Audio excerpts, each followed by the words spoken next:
What do we do if we hire new agents? Or should I hire new agents or experienced agents?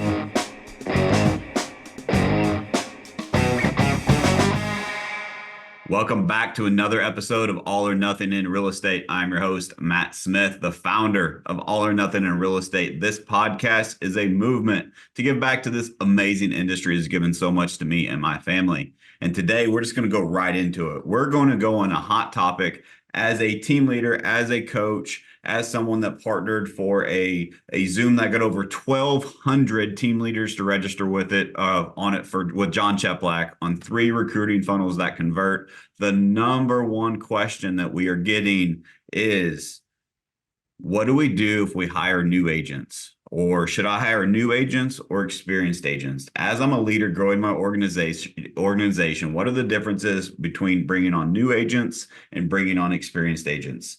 So today we're going to dive into that topic super deep, super in depth from the trenches, because we've done this. This isn't theory. This isn't, I think it'll work this way. I'm going to give you the ins and outs of what we've actually experienced in our organization, and hopefully it helps you make up that decision for your company as well. And joining me on this episode, we have Ryan Reagan. Ryan, welcome. What's up? Ryan has been on the show before. Ryan's been on my team for a long, long time. How long has it been now? 2015. So shit, Okay. 9 years. Yeah, math's not mathing, but I think that's 8 or 9 years. Yeah, so it's been a long time. And so Ryan's seen it all. And he started as executive assistant. At one point in time, he was the COO of our organization. He's now back into sales. So he's went through several different transitions and seen it from several different perspectives that I thought would bring value to everyone. So it's not just me giving you my perspective. You can get it from a perspective of someone that's went up through the ranks in an organization and then decided to be an agent again from their perspective. So let's start with the very first topic. A lot of people, for those of you that don't know, this webinar that we just did, over 1,200 team leaders registered for it, which is just amazing. It's 3recruitingfunnels.com. You can go and watch the recording there on the Zoom. We break down 3 recruiting funnels that convert at a very, very high level for our organization. Once you watch that educational Zoom, there is an opportunity to buy a product that is built for you. We can build the funnels for you. We've done it for a lot of team leaders. But I'm not trying to sell you anything. I'm trying to give you value. And all of these discussions from all these team leaders, these funnels tend to bring in new agents into an organization, because one of them is real estate classes, right? And so that's obviously newly licensed agents. And so, Ryan, from your experience, should a team leader bring on unexperienced new agents into the organization? Yes, 100%. And there's a few things that go along with that, obviously. I understand why people are hesitant to do that. They may not have systems in place to train those people, but I think that's where things really have to start. Let's look at some pros first, Matt, of bringing on a new agent.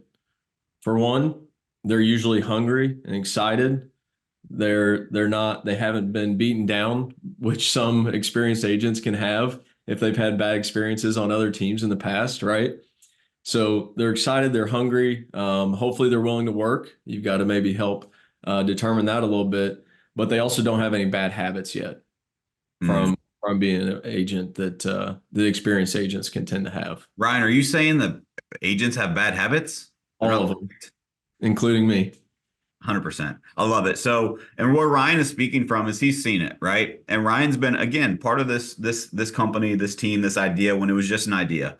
And we've had a lot of these discussions, and some of the discussions we've had is, as we are growing, what direction do we want to grow? So all the concerns that maybe you have, guess what? We've had them too. And so what we're talking through is, we've thought about it, we've debated it, we've taken action one way or another way. And again, these are the results that we've had. And so one of the things that we've experienced is bringing on the right agents is what matters. Not necessarily their experience level, not necessarily their production history, but the right agents that fit the right culture with the right open-mindedness, that are coachable, that are willing to be a part of your organization, that want to be a part of your organization, willing to do the activities required in today's marketplace. And last, and probably the most important, 100% the most important, is, are they a good culture fit? Do they align with your core values? And that's what we look at first is, are these people in alignment with where we are going as a company, how we think, the values, which the guardrails of our organization, of our core values and the principles that we believe in, do they fit there first? If they don't fit there, the rest of it doesn't matter. Right. And so I think a lot of people, when they think new agents, they think we're just bringing in all these random people, and we're not making sure they're good culture fit. And I think there's a nuance there to make sure that, first and foremost, in my opinion, is I love new agents. I've got success stories I'll share with you here in a minute of new agents in our organization.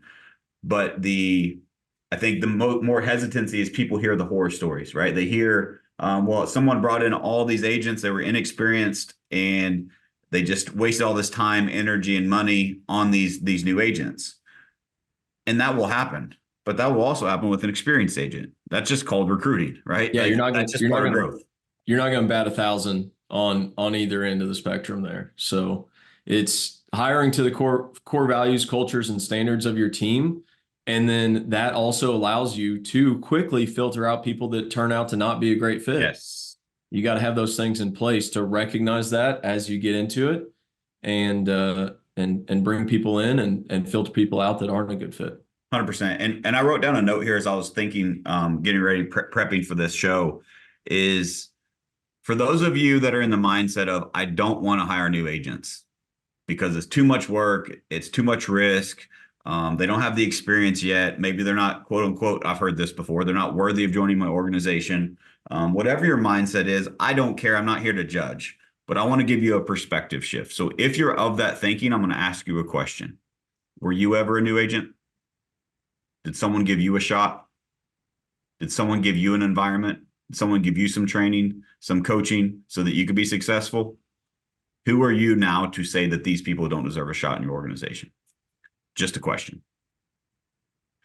Now that we went through that, hopefully that helps give a perspective shift for people. I'm not saying, let me just be clear, I'm not saying just bring everyone in your organization. There is a right way to do it, but there's also there's a balance, right? Of just bring in everybody that's breathing, or we have 86 interviews and we want to know your firstborn child, and we want to have all these things to make sure that we're bringing in the right people. And so they're like, don't do either one of those.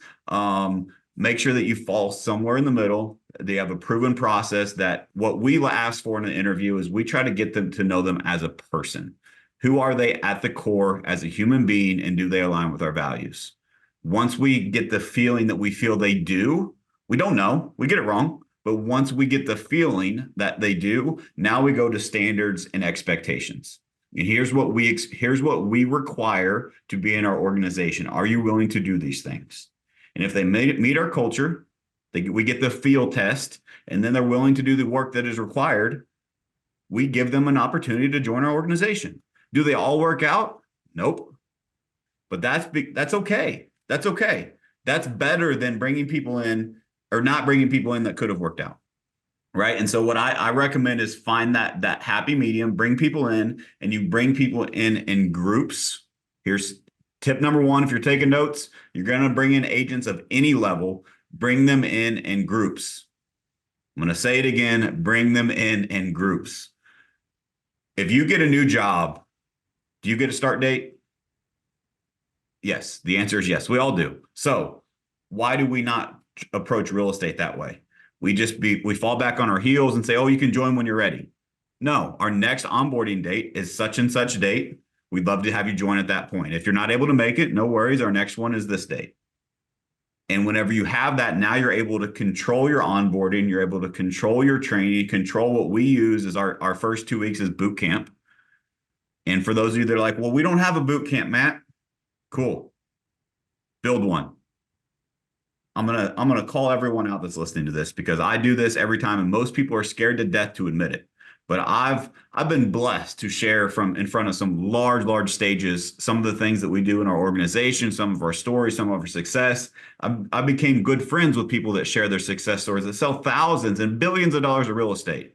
And what they will tell you from the front of the stage, what I will tell you from the front of the stage, is that we have this all figured out and do it this way because it works. But what I'll really tell you, what really happens, is we are all trying to put the wheels on the car while it's driving down the road. Nobody's got it figured out. It's not perfect. but you can't let that thought of I want to have it perfect before I take action get in the way of the action you know you need to take. And so here's if you don't have any training, let's start there. Here's my tips, and Ryan, I'd love to hear your perspective because you helped kind of develop this in the beginning. Right. Is we lay out the framework of what are the things an agent needs to know.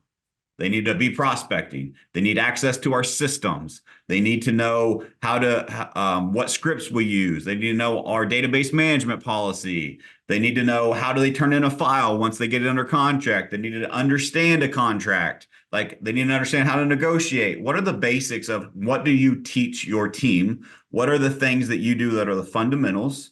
I'm not talking about the once in a million things. I'm talking about the fundamentals, and then put them in sequential order of what you think makes the most sense. What is the biggest gap? What is the most important thing? And then they drink from a water hose for a week or two. They're not going to learn it all. They're not going to retain it all, but you give them all the information so that the next time they see it, they at least be like, oh, I've seen that before. They're familiar with it.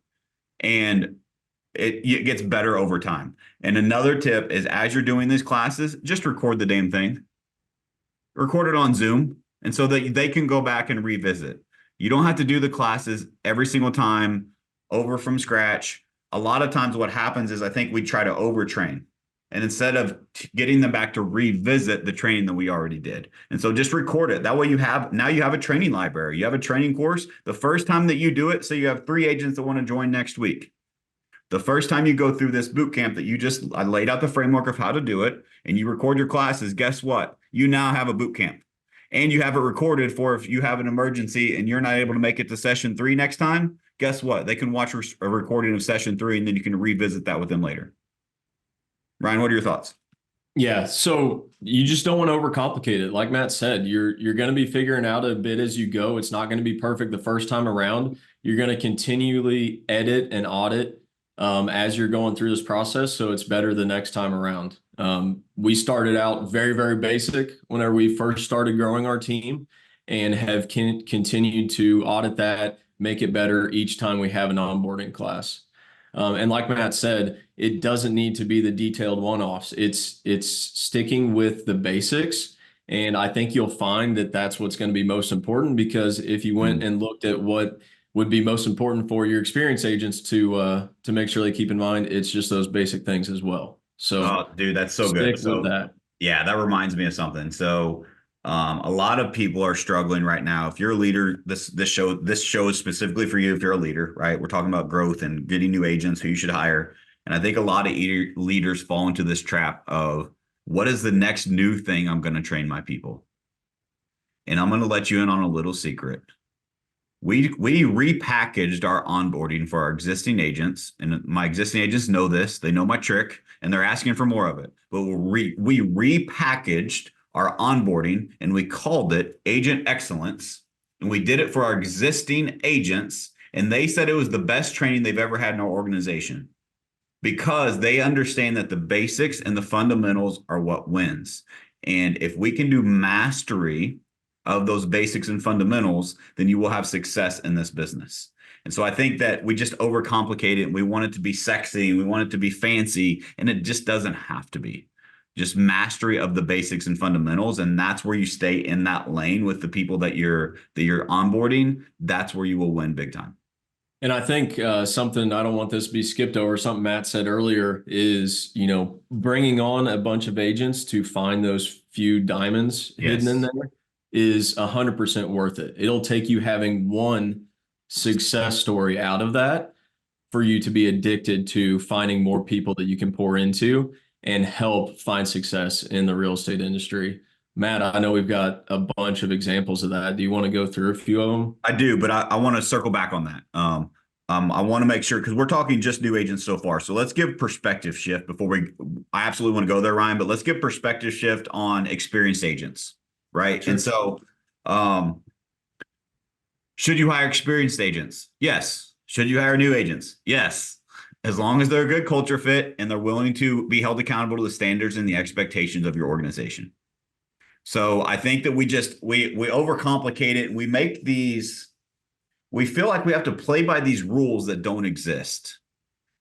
we feel like if we say that, well, if we hire new agent, if we hire one new agent, that means that we're a company for new agents. No, that's not what it means at all. That means you gave an opportunity to that new agent. And so let's quit trying to play by the rules that don't exist, because guess what? It's your company. You make up your own damn rules. Do it your way and figure it out along the way. And once we realize that, hey, there are no rules to how you grow a real estate team, we were able to actually remove the ceiling and grow. I mean, we had a span where we hired 20 agents in 30 days. To a lot of big teams, maybe that's not a lot of agents, but we only had 20 agents at that time. We doubled our agent count from 20 to 40 in 30 days because we just removed the rules and said, well, who says that we can't? And so I want to encourage you, and to Ryan's point, not all those 20 agents made it. But we have some agents that are still from that onboarding class that are fucking killers, that are crushing it because we brought them in that group. Yeah, if you're going to have an identity associated with that, make sure your identity is one of hiring great people, being a company full of great people. It doesn't have to be about, whether they're experienced or brand new or anything like that. Well, I think a lot of leaders, Ryan, and you've got a glimpse into this, and I think a lot of leaders, not necessarily ones that I associate with a lot, the ones that I'm good friends with, but I just see it in our industry. They have a lot of ego, right? And they're very concerned about what other people think. And what I'm just inviting you, if you're listening to the show, just forget that. Stick to your mission, your values, do what you need to do for why you need to do it, and just go with it. And the right people will join you, and the right people will respect it. The people that are judging you, don't worry about it. Just keep going. Don't play by rules that don't exist. But experienced agents. So experienced agents so if you want to bring on experienced agents, I want to bring on experience. I literally had a call with our recruiter this morning on how can we bring on more experienced agents. Well, Matt, that doesn't make sense. You just gave us this big sales pitch on why new agents are great. I think all agents are great. I think as long as they're good people, they're good culture fits, they're willing to adhere to the standards and expectations of our company, I want them in our organization. Period. I don't care what experience level they have. But I don't want to, again, play by a rule of we only bring on new agents. No, we're a great fit for experienced agents too. Right. And so a lot of people may ask, well, how do you differentiate the onboarding between new and experienced? Very, very, very similar. There may be a few small differences. But again, let's go back to what I said I'm looking for in an agent. Good person, they fit our values, they're willing to adhere to the standards and the expectations of our company, because we have a process. Our mission statement says it ends in the proven processes that are the best in the industry. They are willing to join our company. They need to be willing to follow our processes because we've been proven that they work. And so you have to bring people in a very similar fashion and make sure they understand the process and they do it your way. Not saying that my way is the right way. My way, we improve my way, our way every single day, right? I'm always looking to improve it. And sometimes bringing an experienced agent or even a new agent helps us enhance our way to do it because they give us their opinion. We're like, oh shit, that's great. Let's do it that way. But we all do it the same way as an organization so we can have duplicatable, repeatable, scalable results. And so if you're wanting to bring on experienced agents, by all means, go for it. But where can that go wrong? Bringing on an experienced agent that is full of bad habits, that maybe had a great sales year last year because the market was great, and now they're not willing to do the activity or build the skill set that is required in today's marketplace. If you're an experienced agent that sold 30 houses last year, but you're not willing to come to prospecting hour, you're not willing to role play, you're not willing to learn our scripts and our processes, I'm sorry, we're just not a good fit for you. I don't want a bunch of egotistical agents that are just going willy-nilly, doing it their way, throwing shit at the wall and hoping something sticks. What I know is that if we can build a predictable, scalable business, we can all win at such a higher level. And go for it. I was going to say the experienced agents that come to our team and find success are ones that are solutions focused and looking to make the most out of the opportunities that they're getting. They're appreciative of the tools that we have. They're appreciative of the training that we have. They're ready and willing to take action, make the calls, and make the most of the opportunity that they now find themselves in. They're not going to continue to be a victim of their circumstance. Mm-hmm. And those are people that really do find success on our team, and I imagine others. 100%. They have to. I got this from Coach Pipes. I miss that guy. I need to call him. I haven't talked to him in a while. But my good friend, Coach Bill Pipes, said that you have to be willing to surrender. Surrender to the process. When you surrender, that doesn't make you weak. That actually makes you stronger. You're like, you know what? I want to be a part of something bigger. I want to be a part of something better. When you're willing to surrender and say, you know what, I'm gonna get rid of my ego. I'm gonna act like I don't know anything, and I'm gonna learn all of these things from this team that has been proven over and over and over again. And then once I surrender and learn, then maybe then I can add in the extras that I know or that I have the skill sets to. And when you're willing to do that and set that to the side, the curve to success has been extraordinary. Like I just think back, Ryan, of some experienced agents that I was super excited about, and you were too. This was when we were very, very infant still, and we were just kind of in our growth. We are trying to figure out who we are as a team. And we had the opportunity to bring on, for the first time ever, productive agents, experienced productive agents into our organization. One of them took off like a rocket. The other one did not. And the only difference was, in their own words, was I was trying to do it my way still. And I had to have an honest conversation with myself and say, you know what? I'm either going to have to go do this on my own, or I'm going to have to remember why I joined this company, and I'm going to have to believe and follow their process and see how it works. The next 30 days, they had 8 under contract. They just surrendered. Yeah. And it worked, right? Any thoughts on that?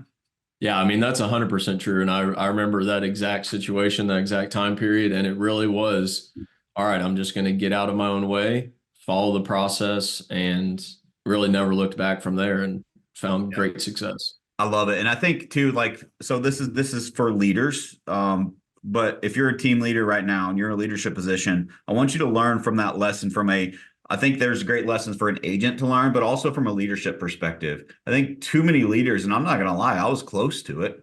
And I decided, you know what, I'm going to stick to the values and principles. But it was very tempting to say, well, your way worked before. Maybe we adjust things to do it your way. And because I'm very open-minded, right? I try to remove ego from business.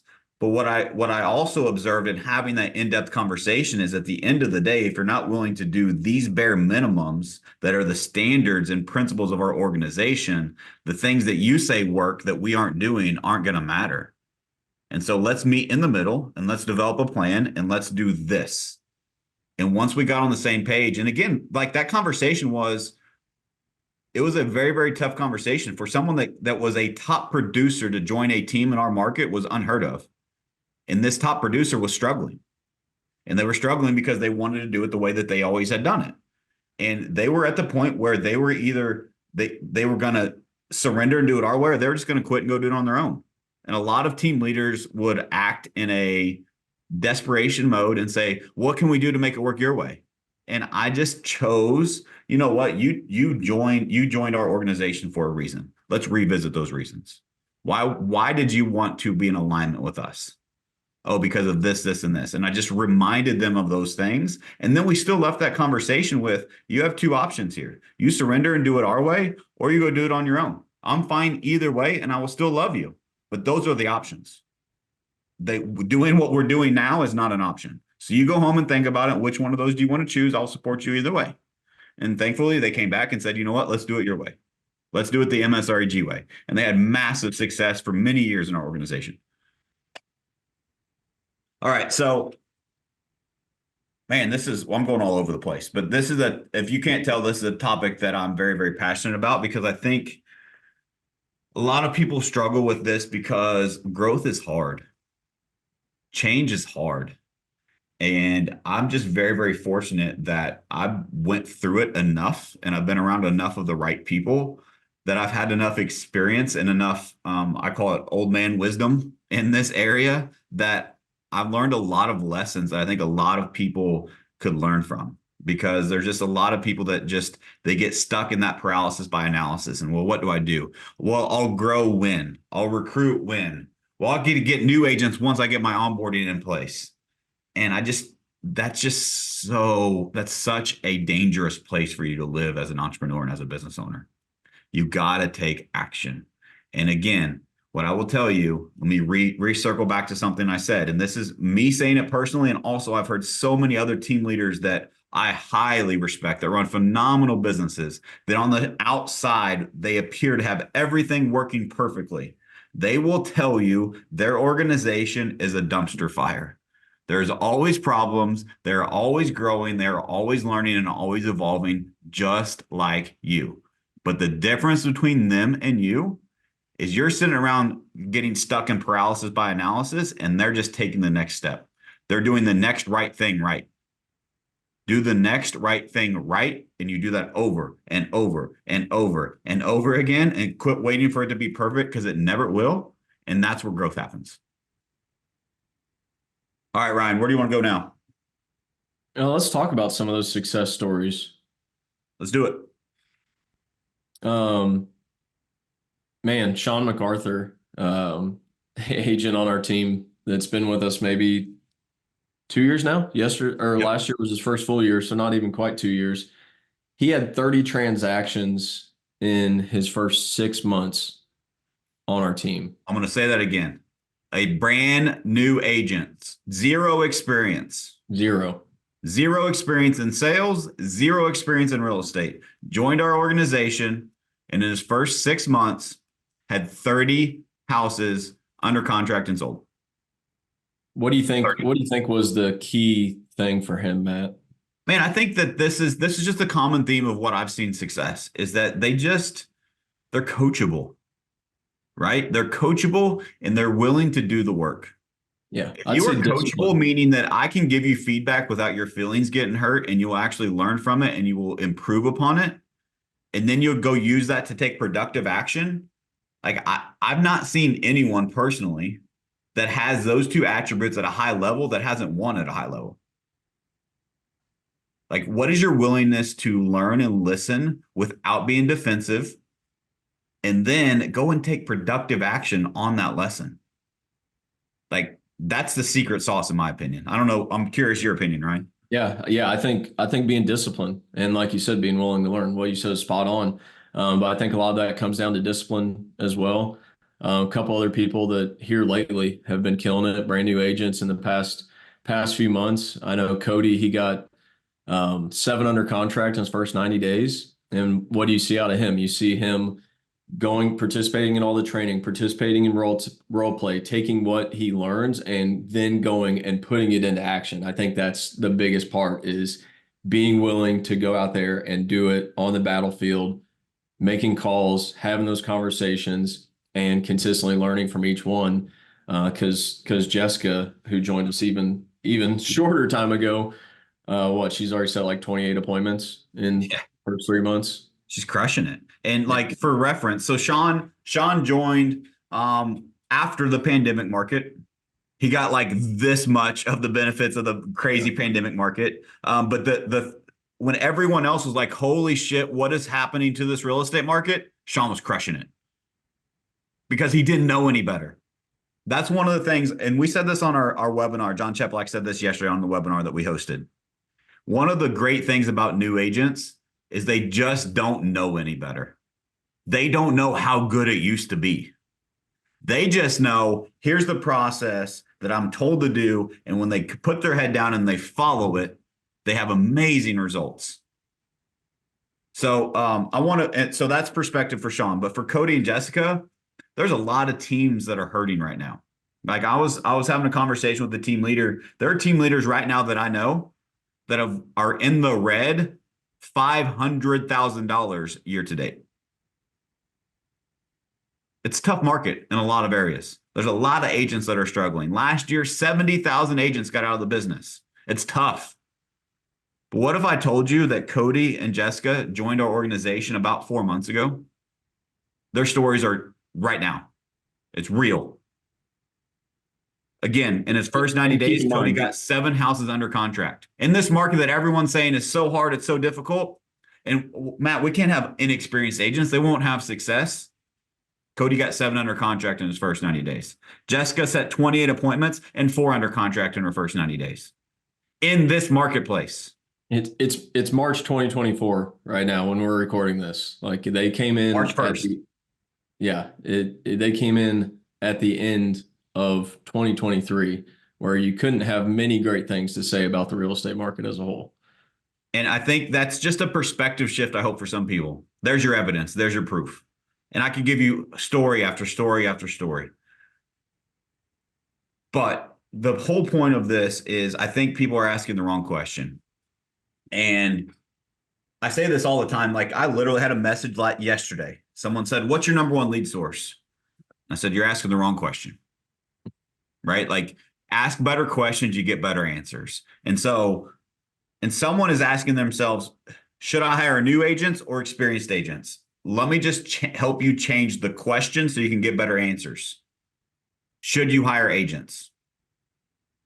Forget the labels. Do I need more agents in my organization to accomplish the goals that we have set forth for our organization?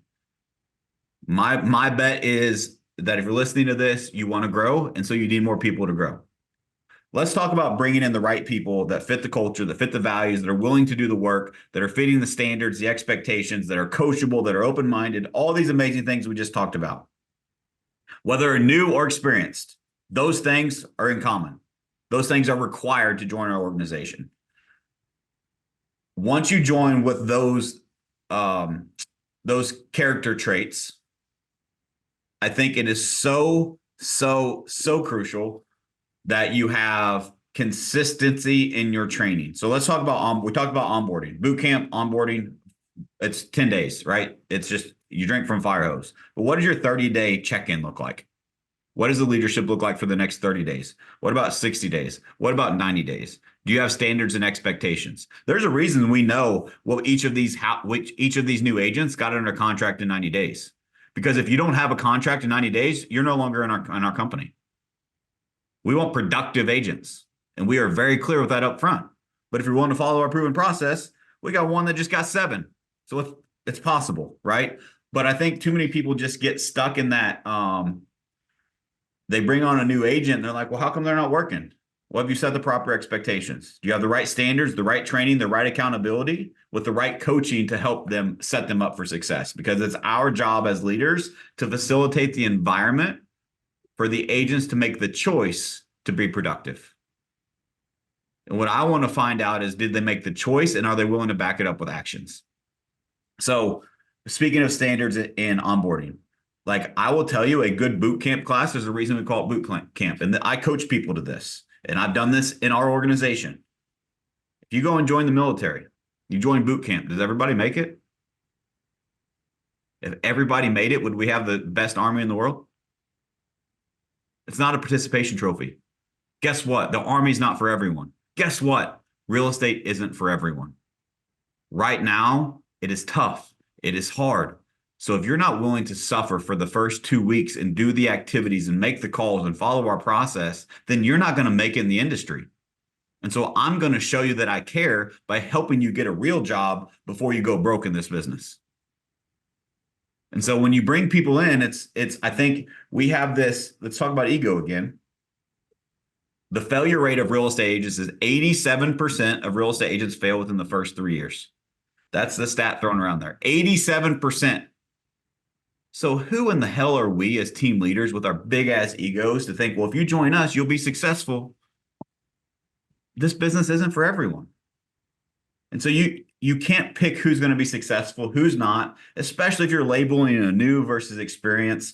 Find out who they are as a person and give them the opportunity. Facilitate the environment for them to make the choice. And then if they choose to be productive, coach the hell out of them and love them and help them accomplish whatever they want to accomplish. But if they choose not to be productive, they're probably not a good fit for your environment, and help them make the choice to go get a real job, because real estate's not for you. Ryan, what are your thoughts? It's 100% true. You've got to bring them in to be able to figure out who is going to make things work. And if you're just getting started, say you've just got a couple agents so far, man, just focus on bringing in people. You probably don't have elaborate training systems or even the start of that yet. Have a mentor program, have them be shadowing somebody, learning from the people that are having success. Don't make it complicated.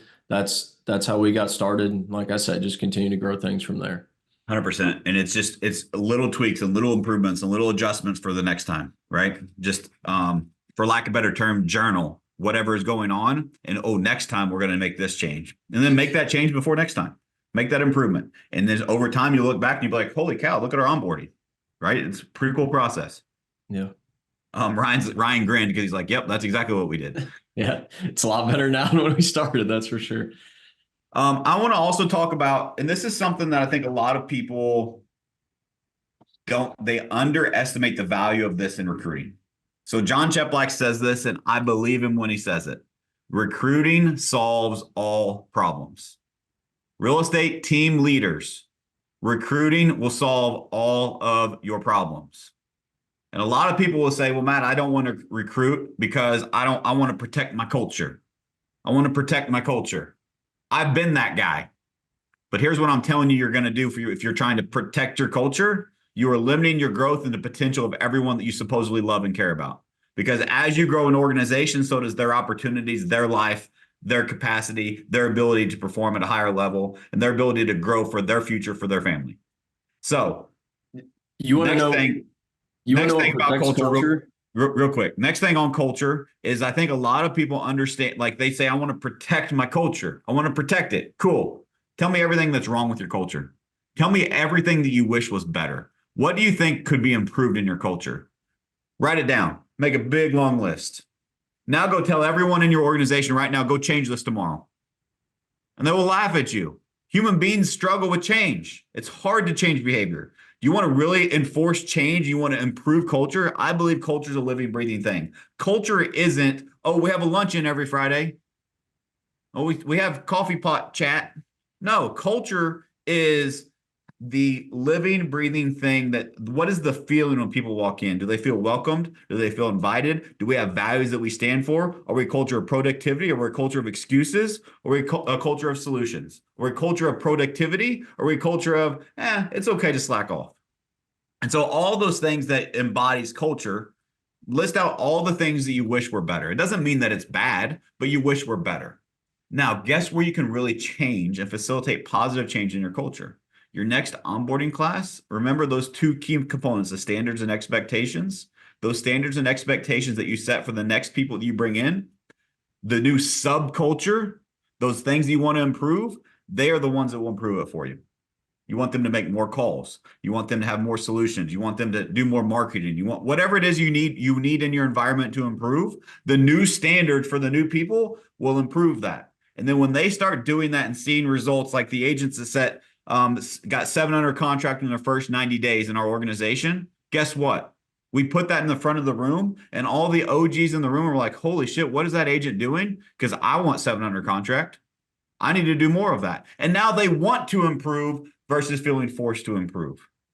And so tell me, which of those two will protect your quote unquote precious culture more? You facilitate the environment for everyone to be better and be the best version of themselves, or you being in protection mode and mother hen mode say, well, we can't grow because I don't want to bring in the wrong person.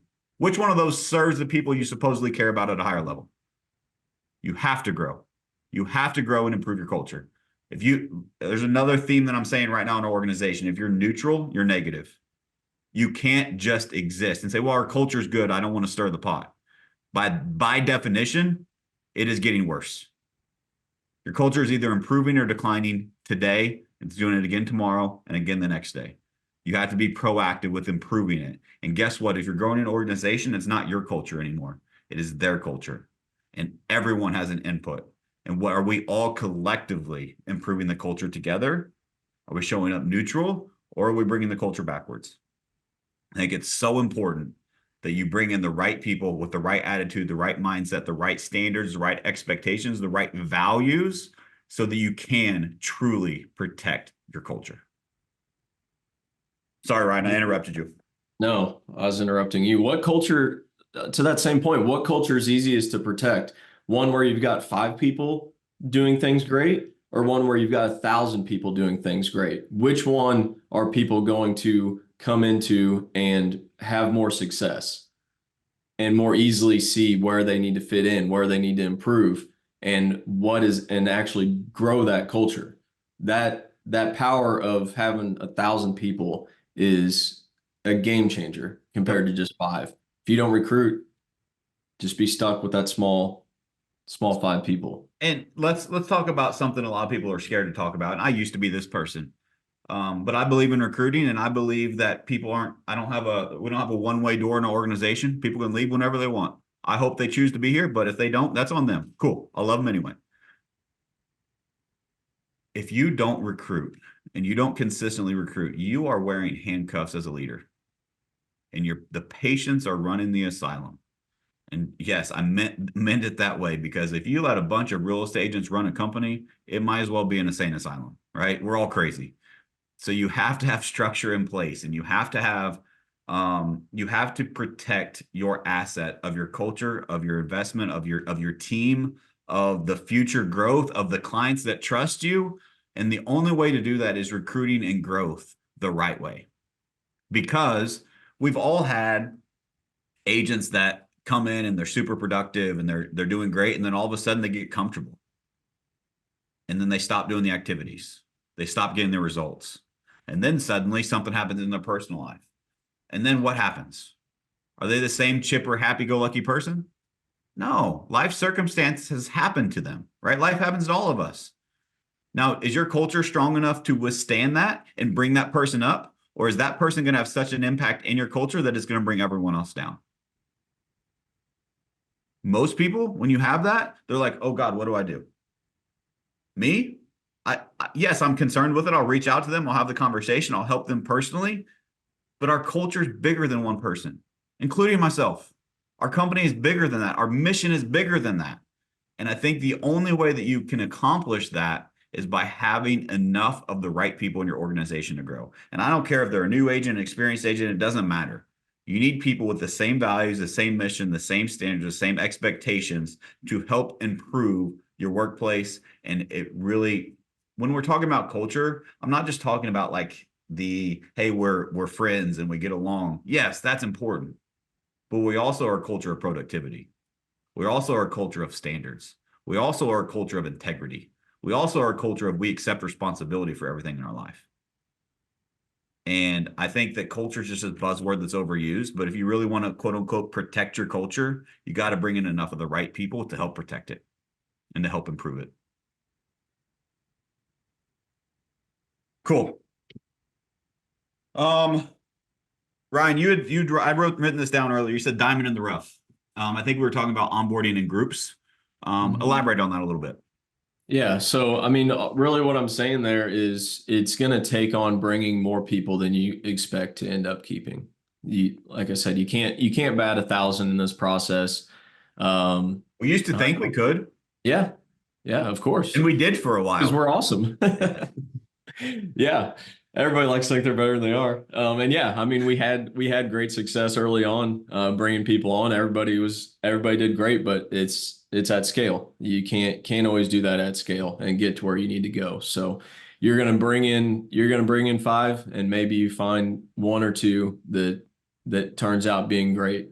You know what I mean? And so you're going to have those that end up just real estate's not for them. They don't like the work like they thought they would. Doesn't mean they're bad people. Doesn't mean that they weren't willing to work hard. They just didn't enjoy that type of work. You're going to have the people that aren't willing to work hard.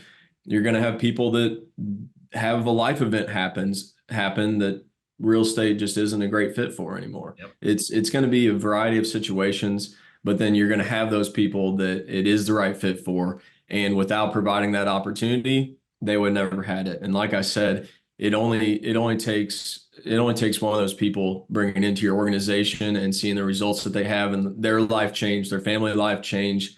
They make the culture way better. It only takes one of those before you get addicted to finding more people just like that. And we're super fortunate to have a lot of those people on our team. And it took going through a lot of hard times, a lot of effort, a lot of training, but it's all an investment in growing the culture, growing our people, and changing lives, which is really what we're focused on. Dude, I love it. You said it multiple times and I couldn't agree more. It only takes one. It only takes one. Sometimes you may have to bring in 10 or 15 or 20 or 50 or 100 to find that one. But once you find that one, you will, if you listen to this podcast, you'll go be like, oh, I found that guy. I found that girl. I found that one. And then you highlight them, you show them in front of the team what they're doing that is working. And then everyone else, naturally, we want to do what other people are doing.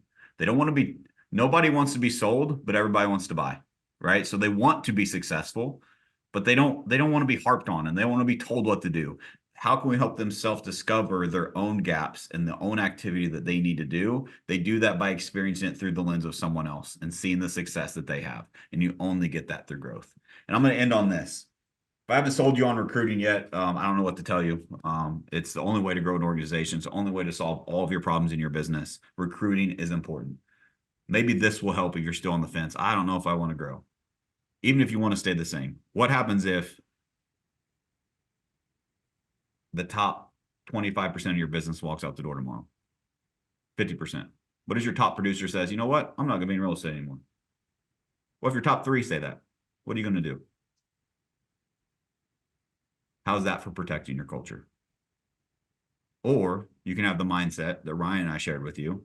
If I want to make the environment so big that the top producer doesn't want to leave, I want to provide more opportunity. I want to provide more opportunity for everyone. I want us to all win at a higher level. I want us to play a whole different game. And the only way to do that is bring in more good people. You can't protect something by keeping it small. You just can't. So get out of protection mode, get into growth mode, and it will benefit everyone in your organization. If you want to learn more about recruiting, about systems, about a proven recruiting funnel that has worked for our organization for years, there's been several team leaders that have implemented it that's working phenomenally well. Check out 3recruitingfunnelsbuilt.com. Again, 3recruitingfunnelsbuilt.com. That's where you can buy the courses, the funnels built for you that are just literally, we package them, we position them, the ones that we use, we white label them with your logos, your brand. We give you a 72-page document. That's the SOPs, exactly what to say, when to say it, how to say it, to get a conveyor belt of recruits that want to join your organization consistently. So go check that out, 3recruitingfunnelsbuilt.com. And if you're not interested in maybe buying the funnels and you want to implement them yourself, cool, self-implement. You'll realize that it's really, really hard, and you'll realize that buying them built for you is way cheaper. But if you want to go do it yourself, by all means, I gave you the playbook at 3recruitingfunnels.com. Is the free Zoom that we did that broke down the entire process. So go check that out, and I hope that helps. Ryan, anything to add? Any closing words? Yeah, I just want to add that if you felt like there was any questions left unanswered, don't hesitate to reach out to us. Any of the thoughts, concerns that you're feeling, we've went through that too. So don't hesitate to reach out to us with any questions, any nuances to it, and we'll be happy to walk you through that and address those concerns. Yep, good stuff. Ryan, as always, I appreciate your time. Great perspective, great insights. Guys, all that I ask of you is you got value from this episode, share this with a friend. We see you guys sharing this show. It's growing like crazy, and we appreciate you for it. Just don't stop. Let's keep sharing the show. Let's keep sharing this with people that need to hear this message. We're not running ads. We're not doing anything other than just providing value and giving back to this industry. So share this with a friend. Let's keep this movement going, and we'll talk to you guys next time.